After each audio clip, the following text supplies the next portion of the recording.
Alors, je ne sais pas si vous avez des questions par rapport à la documentation, mais moi, je travaille pour l'association, puis aussi, des fois, je travaille dans un foyer de soins. Puis, il y a plusieurs gens qui ont des questions par rapport à ce qu'ils devraient documenter dans un dossier ou pourquoi ils ont besoin de documenter telle chose. Puis des fois aussi, quand je fais la révision des dossiers, je vois qu'il y a des choses qui sont documentées qui peut-être ne devraient pas faire partie du dossier. Alors aujourd'hui, on va en parler. J'espère que ça va vous aider. Puis, vous voyez ici, la diapositive vous demande combien de personnes ça trouvent que la documentation interfère avec les soins infirmiers. Alors, c'est une question qui se pose souvent parce que prendre le temps d'aller faire la documentation, ce qu'on vient de faire, ajoute à la tâche. Mais dans le fond, ça fait partie de la tâche parce que lorsque ce n'est pas documenté, l'équipe de soins qui vont prendre la charge lorsqu'on est parti ou plus tard, si jamais il y a des questions par rapport à la condition du client, puis ce qui s'est passé, ça a besoin d'être à quelque part. Alors, le dossier est là pour cette raison-là. Pourquoi est-ce qu'on documente? Ici, c'est bien clair qu'on vous dit que c'est une présentation des actions, des évaluations, des échanges professionnels entre les personnels de la santé d'une façon chronologique qui s'assure qu'il y a une continuité dans les soins, puis que les soins sont faits de façon sécuritaire. C'est un outil qui manifeste ce que l'infirmière auxiliaire accomplit pour et avec le client. Non seulement l'infirmière auxiliaire, imaginez-vous si vous êtes au chevet, vous faites des interventions, vous allez les documenter, puis votre relais, c'est la fin de votre relais, vous partez. Lorsque vous revenez le lendemain, il n'y a aucune documentation faite au dossier. Vous ne savez pas vraiment ce qui s'est passé. Alors, c'est difficile pour vous de faire le suivi puis de rencontrer les besoins de votre client. Alors, ça donne un portrait de ce qu'est la condition du client, ce qui a été fait pour cette personne, pour s'assurer que cette personne continue d'évoluer, disons, sa maladie se résout, les problèmes se résout ou ses besoins sont rencontrés. Alors, encore, on dit que c'est une communication. La documentation, c'est communiquer. Comment souvent qu'on dit que c'est important de communiquer dans une équipe de soins ou dans une équipe de travail pour que les tâches se passent, pour pas qu'il y ait des oublis. Aussi, si il y a de l'information importante qui n'est pas là, vous avez fini vos relais, qu'elle soit disponible aux gens qui sont en arrière, qui restent là, qui continuent de faire les soins. C'est des renseignements que vous affichez au dossier qui sont pertinents sur le client et ses besoins.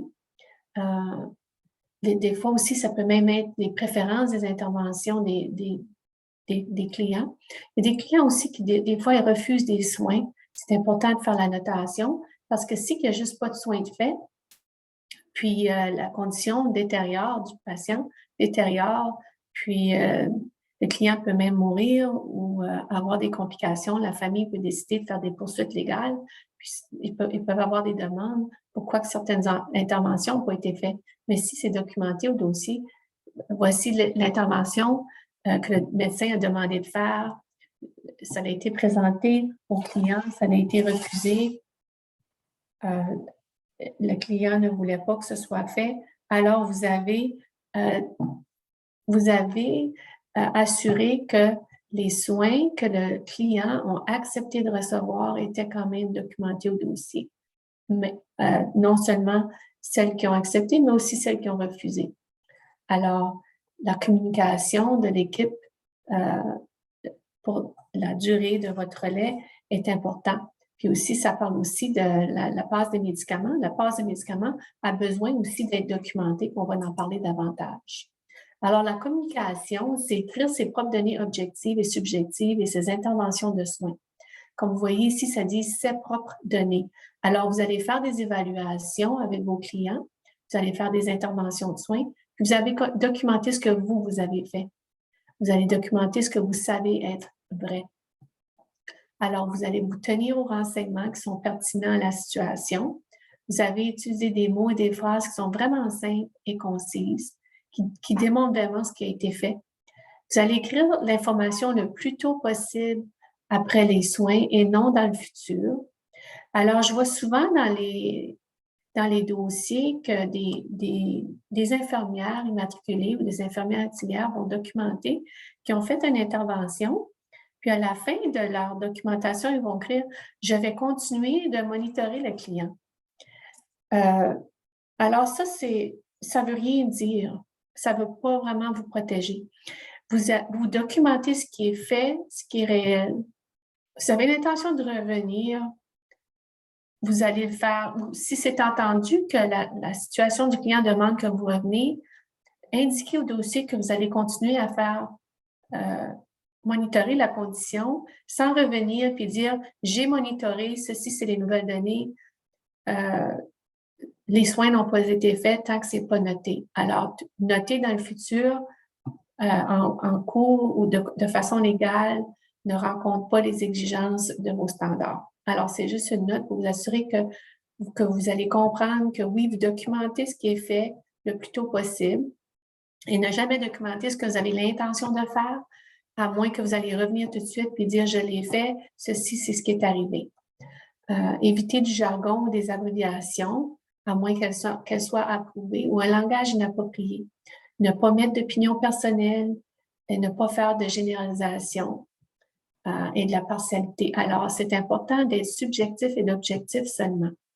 Ceci, ce que j'ai observé, ceci, ce que j'ai entendu de la famille ou du client, ceci, c'est ce que j'ai fait comme intervention, ceci, c'est le professionnel de la santé avec qui j'ai fait un suivi. C'est des choses qui sont concrètes que vous allez mettre dans vos notes infirmières. Puis aussi, j'ai marqué ici, évitez de documenter IA au courant sans documenter un suivi de soins ou II au courant, l'infirmière immatriculée ou l'autre infirmière auxiliaire. Dire qu'elles sont au courant ne vous enlève pas la responsabilité de faire un suivi de soins. Alors, si Camille dit, vous observez comme exemple que vous avez un client qui a un Foley, un cathéter avec une sonde médicale avec un sac, puis vous voyez du sang ou des caillots. Alors, vous allez documenter, vous allez faire votre évaluation, vous allez documenter, puis si vous dites, l'infirmière immatriculée était mise au courant, il est midi, il n'y a pas d'autres notes du restant du relais, vous allez être tenu autant responsable que l'infirmière immatriculée parce que vous n'avez pas fait de suivi. Alors, c'est important, ça fait partie de vos interventions d'informer l'infirmière immatriculée, mais vos interventions ne s'arrêtent pas là, ça continue l'évaluation et la réévaluation de votre client. Alors, c'est pourquoi c'est écrit ici sur la diapositive. J'ai mis un exemple des abréviations ici à ne pas utiliser. Lorsque moi, je suis devenue une infirmière, ça fait longtemps, c'était en 1991, on avait une grande liste d'abréviations qui était acceptable. C'était commun d'utiliser des abréviations dans notre documentation. Mais depuis, il y a eu plusieurs exemples d'erreurs de médicaments surtout, à cause des abréviations. Alors, il y en a de moins en moins qui sont acceptées. Puis, même s'il y a une liste universelle, disons, ici sur un site, le site de ESPN Canada, c'est un site où ce qui vous offre les abréviations qui sont dangereuses et celles qui peuvent être acceptées. Ça ne s'arrête pas là. Votre employeur, il y a des standards ou des politiques sur la documentation que vous devez suivre. Et puis, si votre employeur vous dit de ne pas utiliser d'abréviation, s'il vous plaît, abstenez d'utiliser. Alors, ce qui est important de savoir, c'est que oui, il y a une liste canadienne pour vous guider, mais il y a aussi les politiques de votre employeur qui vous permettent ou vous empêchent d'utiliser les abréviations. So, faites sûr que vous êtes au courant des deux. Pour continuer sur la communication, il faut faire la documentation de vos consultations ou des échanges entre professionnels. Puis c'est important de savoir que lorsque vous appelez un médecin ou une infirmière, vous dites « j'ai besoin de vous dire ceci à propos du client », qu'il faut écrire dans vos notes infirmières ensuite la raison de la communication, puis le nom de la personne avec leur désignation, avec qui vous avez collaboré. Ensuite, vous devez vous assurer d'ajouter les résultats de la collaboration. Soit que la personne va vous dire, vous donner une ordonnance, ou que la personne va vous dire, voulez-vous consulter, par exemple, le département de réhabilitation pour venir faire une évaluation, pour voir si ils sont pas capables de faire la mobilisation avec une personne seulement ou seule. Vous allez avoir peut-être des instructions à suivre et les ajouter dans votre documentation. Assurez-vous de suivre les politiques, comme j'ai dit, de votre employeur, surtout pour les co-signatures. Les co-signatures, ça peut porter à confusion des fois. La co-signature peut vous rendre responsable autant que la personne qui a fait des actions. Alors, si vous vous faites demander de faire une co-signature, assurez-vous que les politiques de votre employeur supportent cette pratique, puis que vous êtes au courant de ce que vous co-signez. Parce que si vous dites oui, je consigne, alors ça veut dire que vous êtes aussi responsable, que vous avez observé que c'est vraiment bel et bien ce qui se passe. Les identificateurs du client doivent apparaître sur chaque page et chaque page doit être lisible lorsque vous faites une entrée. Je sais que maintenant, il y a beaucoup de communication qui est faite par électronique, là, par ordinateur, mais pour ceux qui ont encore de la papeterie, c'est important de s'assurer que chaque page, le nom de votre patient, les identificateurs nécessaires pour s'assurer que vous êtes en train de faire la documentation sur le bon patient. Alors, j'ai vu dans les boîtes à commentaires que vous donnez que tout le monde sont capables de voir la présentation, excepté une personne. Alors, la personne qui ne peut pas voir la présentation comme il faut, qui a des problèmes techniques, peut-être fermer le tout au complet, puis revenir, puis en espérant que ça va marcher. Ensuite, lorsque vous avez fini votre documentation, il faut entrer au dossier la date, l'heure et votre signature avec votre désignation.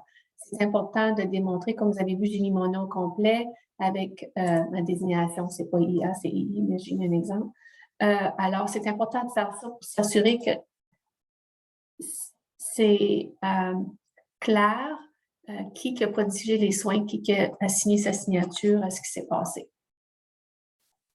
Je ne sais pas si vous êtes au courant de vos responsabilités professionnelles et légales. Ça peut être différent, mais ça peut être la même chose en même temps, parce qu'avec votre association, vous avez des standards de documentation. Alors, si vous allez sur le site web de l'association, vous pouvez visiter le site web, aller voir sur le standard de documentation, puis ce qu'on discute aujourd'hui devrait être trouvé à l'intérieur du document. Ensuite, le standard a été mis en place par l'association à cause des responsabilités légales de l'association par rapport à la loi sur les infirmières auxiliaires, puis la sécurité du public. Alors, l'aspect légal démontre de la loi sur les infirmières auxiliaires. Alors, ça se marie, les responsabilités professionnelles, puis la loi. Puis ensuite, l'employeur, il y a des politiques que chaque professionnel doit rencontrer lorsqu'il travaille dans leur environnement de soins. Alors, les politiques, habituellement, sont spécifiques à l'environnement de travail. Alors, j'ai travaillé dans différents environnements de travail où est-ce que la documentation était faite de façon différente.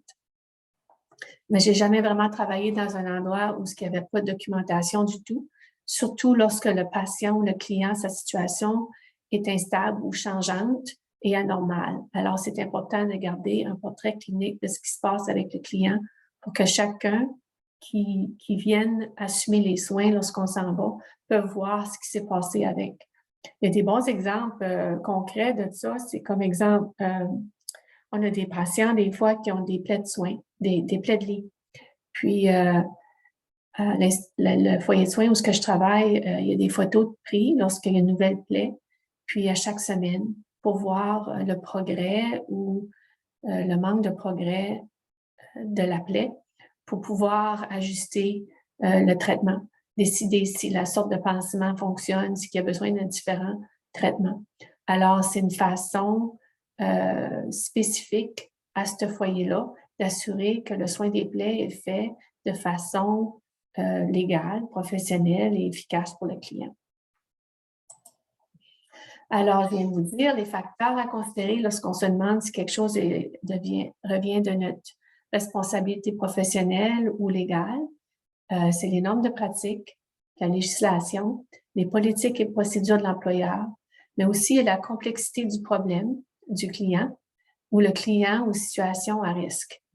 Alors, si quelqu'un est stable, il n'y a pas de problème, il passe une bonne après-midi, vous finissez votre lettre sans mettre une note, vous aurez peut-être la chance de revenir le lendemain, puis il n'y aura pas grand note non plus parce que tout va bien. Si le patient va s'en aller à la maison, puis il n'y a jamais eu de problème, vous n'aurez pas besoin de vous demander s'il allait avoir des procédures légales, puis il allait vouloir voir un portrait du patient. Il y a des endroits qui font la documentation lorsque, par exemple, il y a des problèmes, non lorsque tout va bien. Alors, dépendamment de la politique, vous allez faire la documentation pour rencontrer les besoins du milieu, puis la complexité du problème ou les besoins du client. Plus que plus que le client a des problèmes de santé, plus que la situation est complexe ou que le client est à risque, plus qu'il va avoir de documentation pour pouvoir avoir un portrait exact de ce qui se passe avec. L'exemple par rapport à vos normes de pratique ici, c'est la norme numéro 1.1, pratique conformément à la législation applicable au règlement administratif et aux politiques de l'employeur. Alors, il faut toujours garder en tête qu'on a des lois au Nouveau-Brunswick, puis qu'il y a des politiques dans le milieu de travail où ce qu'on est, qui dirigent notre pratique. Puis ensuite, la norme 1.9 dit que vous tenez des dossiers et des comptes rendus conformément à la loi qui est établie et au règlement et aux lois et aux politiques de l'employeur. Non seulement vous pratiquez conformément à la loi, mais vous aussi tenez vos dossiers de cette façon. Il y a des gens qui se disent la documentation des médicaments, quand est-ce que ça se fait, puis est-ce que ça fait partie de ta documentation? Alors oui, lorsqu'on documente, c'est l'action, puis lorsqu'on va signer, lorsqu'on administre un médicament, c'est l'action, puis lorsqu'on le signe, c'est comme la documentation. Alors, pour assurer la sécurité du client, il faut toujours faire nos vérifications. Puis si vous vous rappelez bien de vos vérifications pour les médicaments, la première, c'est le bon médicament. La deuxième, c'est la bonne postologie.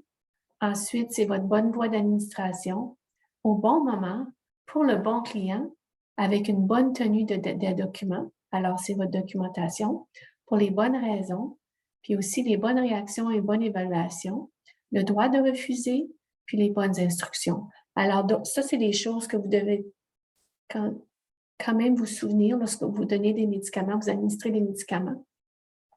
C'est sûr que ce n'est pas toujours le cas où on va donner des instructions.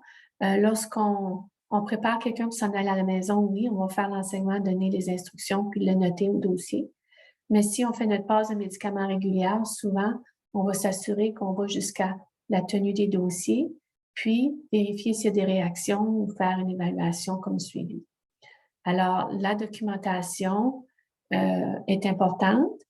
Alors, si vous faites une administration des médicaments sans la signer, ça devient une erreur de médicament et une erreur de documentation. C'est fait une erreur des deux côtés. Alors, c'est important de vous en souvenir.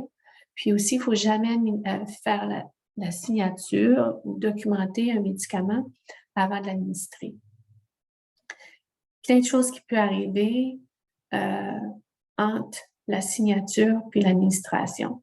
Alors, ce qui peut arriver, ça peut être hors de votre contrôle. Vous pouvez être en chemin pour aller à la chambre administrer, puis il y a quelqu'un dans le corridor qui a fait une perte de conscience, ou il y a un code bleu, un arrêt cardiaque, ou quelque chose d'autre qui arrive, puis vous oubliez d'aller l'administrer. C'est un médicament important, puis il ne se fait jamais administrer parce qu'il a été signé comme administré. Alors, c'est juste un exemple, mais c'est une raison assez importante pour se rappeler de ne pas le faire avant de l'avoir administré. La responsabilité professionnelle et juridique, entre autres la documentation, est nécessaire pour assurer une communication, une continuité des soins, la conformité aux exigences de votre association et de la loi, votre responsabilité envers votre pratique professionnelle, puis votre engagement de fournir des soins sécuritaires, efficaces et conformes à l'éthique. Elle est aussi une preuve juridique. Puis, il ne faut pas sous-estimer ce dernier point.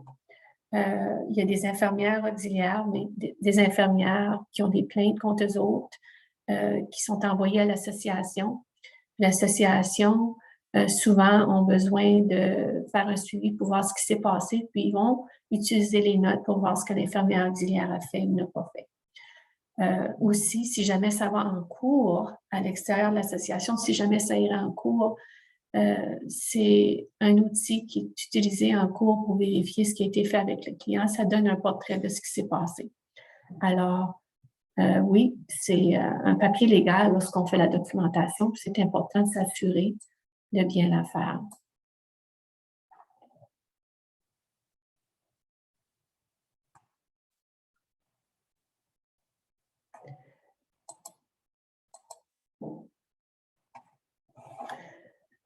Alors, plutôt de penser que la documentation peut nous nuire, c'est bon d'y penser d'une façon qu'elle peut nous aider, nous supporter. Lorsque je demande à mon employeur que j'ai rencontré mes standards de pratique, que je me suis bien occupée de mon client, je peux le démontrer par mes notes infirmières. Alors, vos notes vous supportent, démontrent ce que vous avez fait ou ce que vous n'avez pas fait. La documentation démontre que vos soins étaient raisonnables et prudents. Et un manque de documentation peut vous nuire et être utilisé pour démontrer que vous n'avez pas travaillé ou que vous avez travaillé sans suivre vos normes de pratique. Comme responsabilité professionnelle et juridique, je continue toujours de vous le rappeler parce que vraiment, la documentation, c'est s'assurer que votre client est bien connu, sa situation est connue, les soins qu'il a reçus sont connus, sont bien notés pour qu'il y ait un suivi, puis que vous pouvez démontrer que ça a été fait. Si jamais il y a une erreur, que vous documentez quelque chose qui n'appartenait pas dans ce dossier-là, c'est important de la corriger. Votre employeur devra avoir une politique par rapport à comment corriger les erreurs. C'est important de la suivre, mais c'est important de savoir que malgré les politiques des employeurs, il ne faut jamais effacer dans un dossier. Alors, les exemples de politique que moi j'ai connus, c'est de faire une ligne à travers l'entrée qui n'est pas bien, marquer erreur à côté, puis mettre vos initiales. Puis faites une note qui va avec le client que vous voulez faire. Puis, si elle est en retard, d'indiquer que cette note-là était pour telle heure ou telle journée, puis qu'elle est faite en retard. Si vous faites ces choses-là, vous rencontrez les exigences de la documentation. Alors, je me demande si ce qui a été dit jusqu'à maintenant vous aide à comprendre un peu ce qui est important pour la documentation. Il y a une couple de questions qui sont plus fréquentes que je vais afficher ici.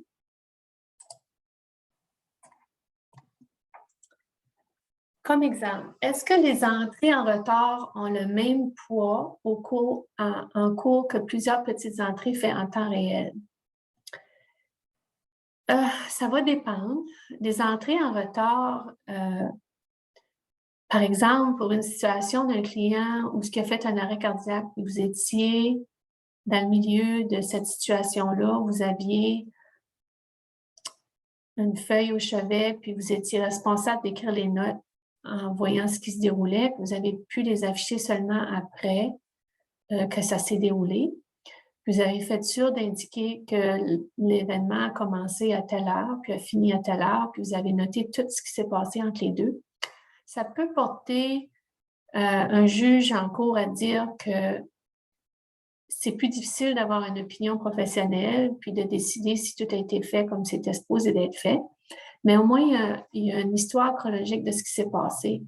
Puis vous avez documenté que c'était un événement chronologique qui était fait, qui a été documenté en même temps.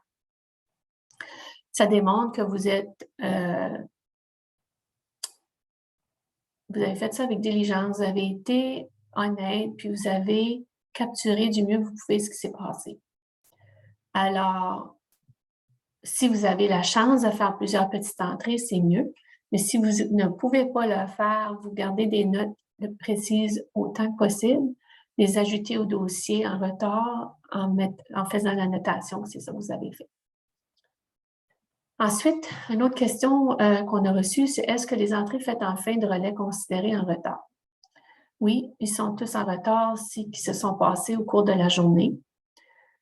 Vous ne devriez pas attendre à la fin du relais, à moins que ce soit une situation comme la précédente que je viens de discuter avec vous. Alors, on fait nos entrées au fur et à mesure.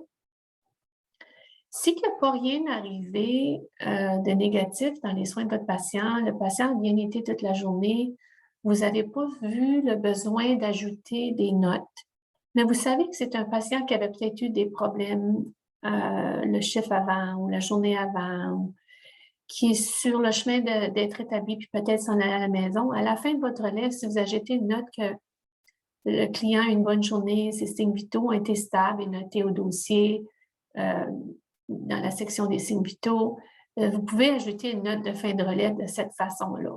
Mais si vous avez fait des interventions systématiques à cause des problèmes qui se sont déroulés au cours de la journée, les interventions devraient être notées au fur et à mesure qu'ils se déroulent.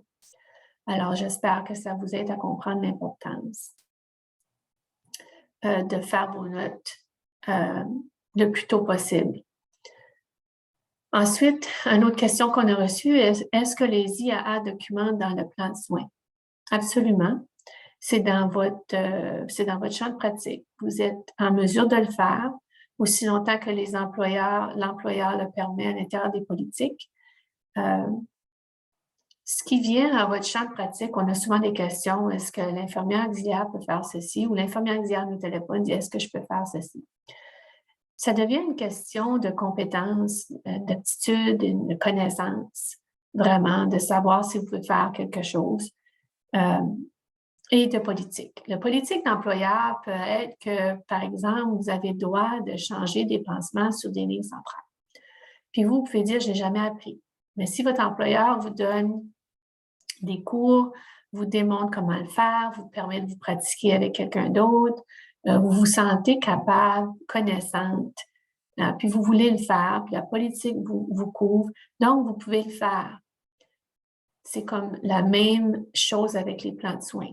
Alors, dépendamment de la politique de l'employeur, comment est-ce que vous vous sentez par rapport à la procédure ou à faire cette documentation-là va guider votre pratique.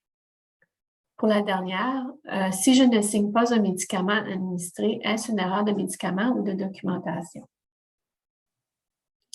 C'est les deux. J'en ai discuté pendant la présentation. C'est très important de faire la documentation des médicaments que vous avez administrés.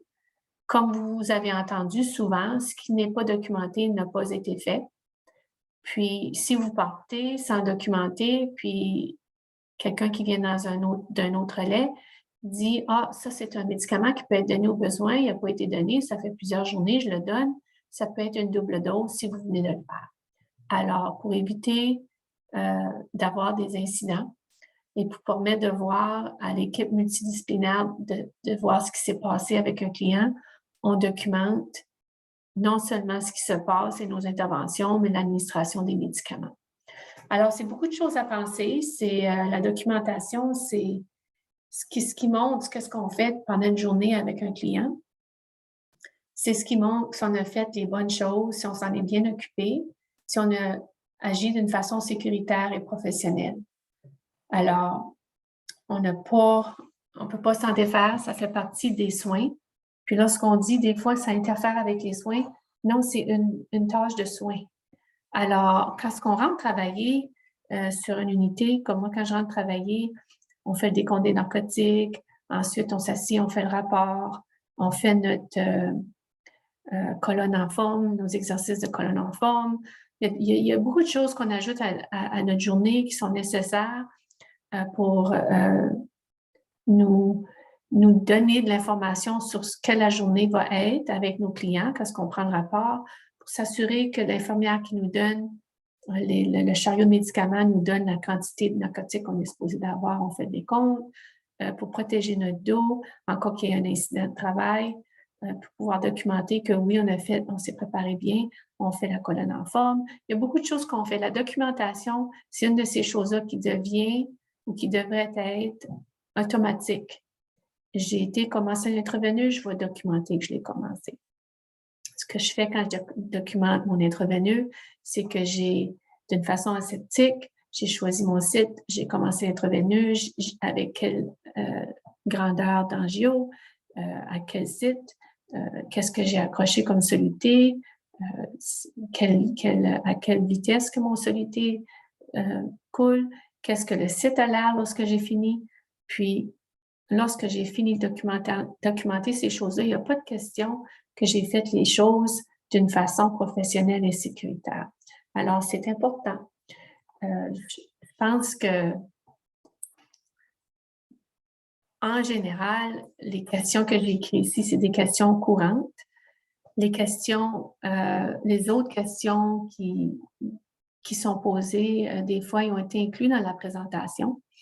J'aimerais présentement quand même vous dire que si vous voulez poser des questions dans le Q&A sur le site, dans le webinaire, j'aimerais vraiment pouvoir les répondre.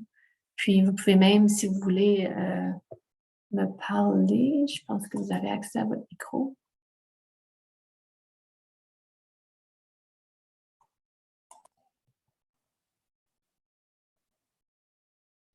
Alors, allez-y, hein, prenez plancher, demandez-moi des questions.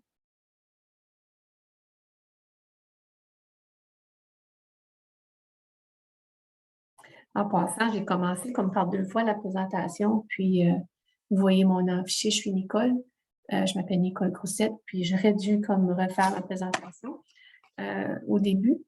Avec les problèmes techniques, j'ai comme négligé cette partie-là. Je suis infirmière conseil en temps occasionnel pour l'Association des infirmières auxiliaires du côté francophone pour pouvoir répondre à vos besoins. Je suis infirmière depuis 1991, puis je travaille présentement pour un foyer de soins, mais j'ai eu diverses expériences de travail. J'ai enseigné le programme d'infirmière auxiliaire du côté anglophone, donc je comprends en profondeur ce qui est votre domaine de pratique ou ce que vous avez appris à l'intérieur de votre cours. Puis, je sais que notre milieu de travail, souvent, limite le champ de pratique ou l'état, dépendamment où ce que vous travaillez. Puis, des fois, on oublie des choses qu'on a appris.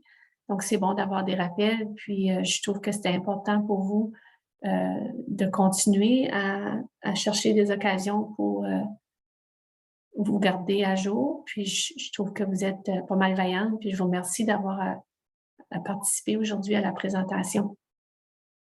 Ça me fait plaisir de l'avoir fait, puis je suis contente que vous ayez participé.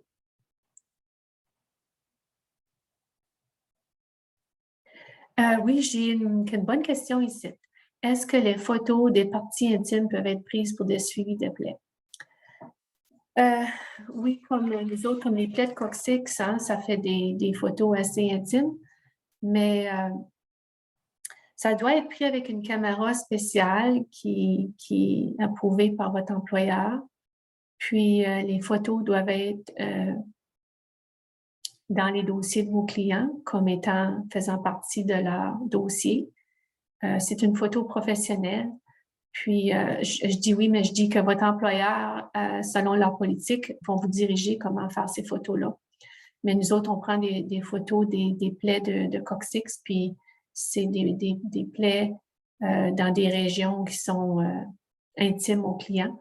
Puis, à moins qu'ils ne nous donneraient pas leur permission. S'ils nous donnent leur permission, puis c'est à l'intérieur de la politique, on n'utilise pas nos appareils personnels, que c'est l'appareil photo de l'institution ou de l'unité, vous devriez être capable de rencontrer vos normes de pratique. Est-ce que ça répond à votre question?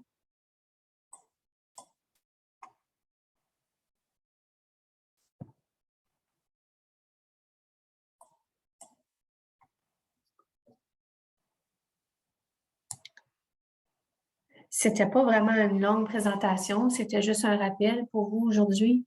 Puis, si jamais que vous avez d'autres questions, vous êtes bienvenus de me les envoyer par courriel, ça me ferait plaisir d'en répondre. moi, mon courriel, c'est consultante à électronique npls.ca. Ou vous pouvez envoyer un courriel général à l'association puis demander de me l'envoyer. Puis, moi, je vais répondre à votre question. Alors, ça me fait plaisir de répondre en tout temps. Je vérifie mes courriels de façon périodique. Puis, si jamais il y a quelque chose que je n'ai pas couvert aujourd'hui ou même un sujet de webinaire qui vous ferait plaisir d'avoir accès à, laissez-moi savoir. J'ai une autre question ici. Quand on commence collaboratif, vous aviez dit qu'on allait avoir 3 ou 4 patients, on a 7 ou 8. C'est une question d'employeur, le nombre de patients que vous avez à charge lorsque vous travaillez. L'association, c'est pas la même chose que l'union ou l'employeur. Alors, votre union ou votre employeur pourrait répondre à ces questions-là. Je pense que c'est la surcharge des patients tout de suite ou se sentir comme on a une surcharge, c'est quelque chose qui est assez commun. Je pense que c'est plus que dans le Nouveau-Brunswick, il y a un manque de personnel infirmier à la grandeur du Canada, puis c'est assez triste à voir. La charge de tes clients, si jamais que tu sens que c'est trop ou que c'est pas sécuritaire, c'est important d'avoir des discussions avec ton gestionnaire, puis de garder une documentation de tes discussions pour t'aider à démontrer que tu as essayé d'avoir plus d'aide.